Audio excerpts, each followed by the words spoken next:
কোনো আনন্দ নয়।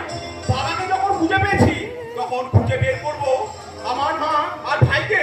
ইতিমধ্যেই ঘনশ্যাম বাবু যদি উপযুক্ত তথ্য প্রমাণ করতে পারেন, সেই তথ্য প্রমাণের ভিত্তিতে আমি শুরু করবো আমার অসুর নিধনের যজ্ঞ। পারবেন না, সুতরাং অনর্থক হাত পা না ছড়াটাই একই আপনি হঠাৎ ভালো। একই আপনি হঠাৎ দেখতে এলাম কি বাবাকে দেখতে এলেন? প্রথমত আপনাকে, তারপর আপনার মাননীয় আসামি মিস্টার বিশান সেন শর্মা। তিনি নেই। সে কি মশাই, এত তাড়াতাড়ি হজম করে ফেললেন? হাইকোর্টের পারমিশন, আমি তাকে জামিনে ছেড়ে দিতে বাধ্য হয়েছি।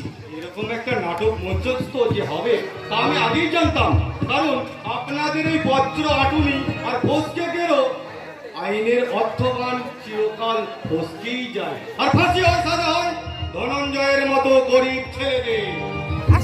দেখুন প্রদীপবাবু, এই পোশাকটা পরে আইনের বাইরে কিছু করার মতো সাধ্য আমার নেই। তাহলে আইনের ঘেরে ঢুকে বন্দী হয়ে কিভাবে অসুর নিধন যোগ্য করবেন?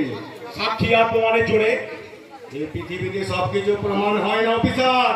যেমন করে কোনোদিন প্রমাণ করতে পারবেন না আজ যাকে আপনি বাবা বলছেন তিনি আপনার জন্মদাতা।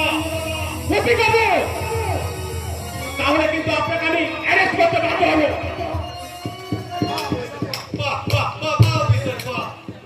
উনি আসামিকে ধরতে পারেননি, তাই যে খুন হয়েছে তাকেই ধরতে চলেছেন। সত্যি সত্যি আপনারা এই যুগের মহান পুরুষ। প্রদীপবাবু, আপনি এখন আসুন, আমার অন্য জরুরি কাজ আছে। সাথী তুই অন্য কাজে পড়ে যাবি বাবা। রসুনকে বাঁচা বাবা, আমাকে আর সাথীকে মেরে রসুনকে তুলে নিয়ে গেছে। সে কি? চলো চলো, তোমাকে চিকিৎসার ব্যবস্থা করে আমি রচনা সন্ধানে যাবো। এদের চিন্তা আমি করছি। আপনি জানবেন না বাবু, আপনার ডিউটি অর্থাৎ কিডন্যাপ হওয়া মেয়েটিকে উদ্ধার করে আনুন। এ কি?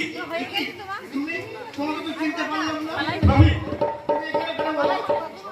আমি আমি ছন্ন ছাড়া ভব করে মানুষ, কিন্তু আমার কথা বাদ দিন। কিন্তু আপনি এখানে কেন?